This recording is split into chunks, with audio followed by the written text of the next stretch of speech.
percebido, principalmente no meio cristão, a grande dificuldade que as pessoas têm enfrentado na sua caminhada com Deus. Porque muitas vezes nós não compreendemos esse apelo, né, que a palavra de Deus diz para que possamos compreender o que estamos vivendo dentro desses sentimentos que acabam surgindo, né, todas as vezes que nos frustramos, todas as vezes que deslizamos dentro dessa caminhada e temos uma intenção muito boa de sermos íntegros, de sermos pessoas boas, de sermos pessoas que caminham realmente para aquilo que é a proposta do Evangelho, de sempre estarmos muito próximos da nossa salvação, mas que na maioria das vezes algumas pessoas têm encontrado outras propostas, e na maioria das vezes, também eu posso dizer isso, elas têm tropeçado e elas têm se equivocado nessa caminhada. E muitas dessas pessoas têm vivido grandes conflitos, grandes dores, porque a intenção delas é uma e a colheita delas acaba sendo outra. Então eu quero inicialmente trazer esse texto que está em Lucas 22, a partir do versículo 31, que ele fala para um dos seus apóstolos. Jesus continuou, versículo diz: Simão, Simão, escute bem, Satanás já conseguiu licença para pôr vocês à prova.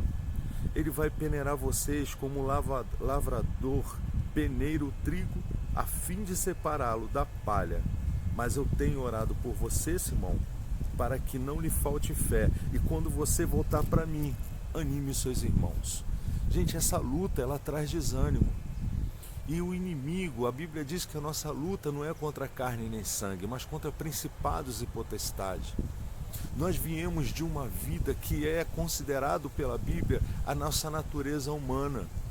E ela está o tempo inteiro conflitando com a natureza que nós queremos conhecer e vivermos, que é a natureza espiritual.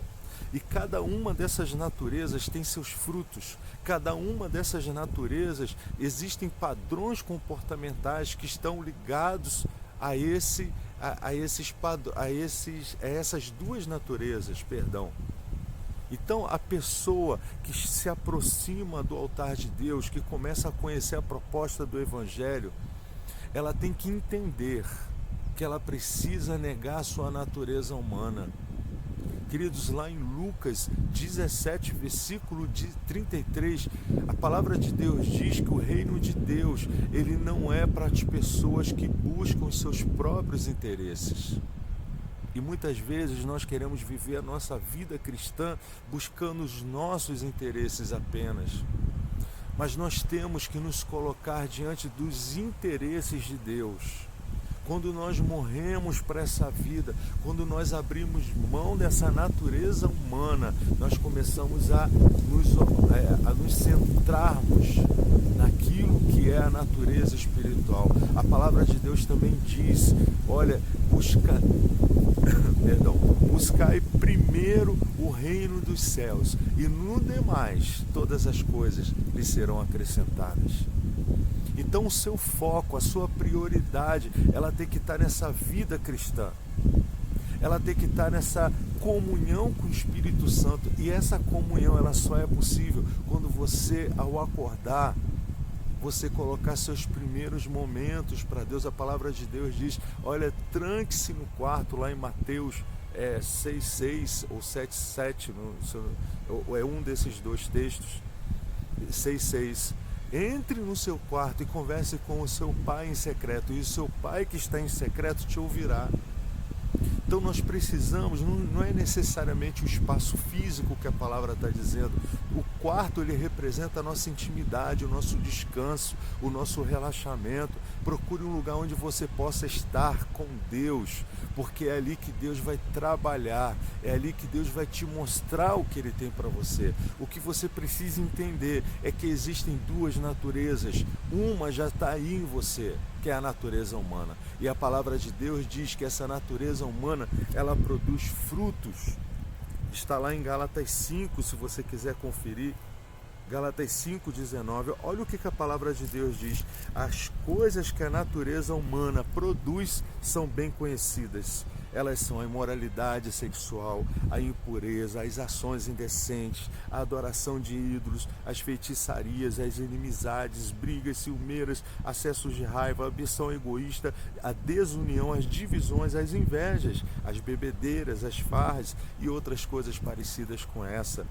Repito o que já disse, os que fazem essas coisas não receberão o reino de Deus. Não receberão o reino de Deus. Então tem muitas pessoas que estão lutando sozinha contra esses frutos que a natureza humana produz. E olha, é um conflito, é um desespero, porque essas pessoas que caminham por si próprias, sem viverem uma vida de comunhão com o Espírito Santo de Deus, sem buscar Cristo, sem se render, sem ter minutos, sem ter um tempo de adoração a Deus, só ela. Não estou falando você ir para a igreja, é mais que isso, é uma comunhão de você com Cristo. Você ir para a igreja é consequência dessa comunhão. Porque quem está em Cristo, ele vai querer congregar, ele vai querer estar na casa de Deus e com alegria, com amor. Ele vai ser solícito, ele vai amar o próximo. É o que eu falei no meu primeiro vídeo, né? Essa necessidade que nós temos de vivermos uma vida dentro de uma ilha que somos nós mesmos e às vezes nem nos relacionamos com a gente mesmo. A gente quer uma vida vivendo de prazer momentâneos, principalmente com a internet hoje em dia, e deixamos de termos uma relação conosco, com o próximo e acima de tudo com Deus. Vivemos buscando nossos próprios interesses, mas quando nós nos viramos para Deus, quando nós olhamos para Deus e começamos a ter uma prioridade em Deus, nós começamos a ter uma vida espiritual e não uma vida religiosa. A religião, ela vem para organizar nossa vida espiritual, ela vem para nos ajudar, ela vem para contribuir, porque na minha comunhão com o outro é que eu vou perceber o quanto esse Espírito me influencia. E ele diz nesse mesmo texto, mas o Espírito de Deus produz o amor, a alegria, olha os frutos que todas as pessoas hoje estão precisando na sua vida. Amor, a alegria, a paz, a paciência, a delicadeza, a bondade, a fidelidade, a humildade e o domínio próprio. E ele completa, e contra essas coisas não existe lei. As pessoas que pertencem a Cristo Jesus crucificaram a natureza humana delas, junto com todas as paixões e desejos dessa natureza.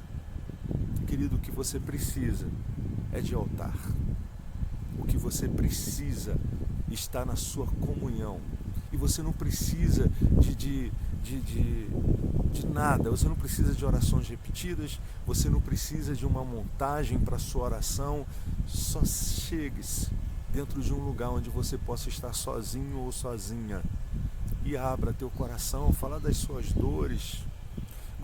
Entre, né, nesse momento glorificando a Deus, reconhecendo que você crê nele e que ele é vivo. Começa a glorificar que ele é santo, que ele é poderoso, e depois vai abrindo o teu coração. Senhor, eu estou vivendo esse sentimento, me ajuda.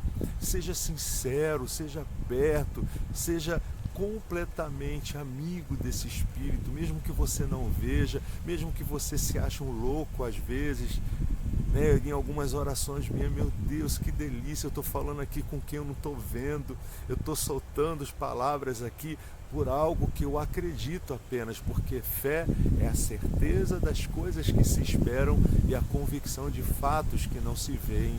Hebreus 11:1. Então que Deus te abençoe, te ilumine. Eu quero fazer uma pequena oração com você. Feche teus olhos. Senhor, em nome de Jesus, mostra a tua verdade a essa pessoa que está diante desse vídeo. Senhor, que ela possa compreender que é através de uma vida de comunhão, uma vida de busca, uma vida, Senhor, de quebrantamento, é que ela encontrará forças para viver uma vida espiritual na tua presença. Não é fazendo as coisas, não é sendo alguma coisa, mas é apenas crendo que o Senhor é um Deus vivo, poderoso e muito, muito, muito fiel para aqueles que te buscam com o coração aberto e quebrantado. Eu abençoo meu irmão, a minha irmã, e que em nome de Jesus o Senhor efetue o querer e o realizar na vida dela. Um grande abraço para você e até o nosso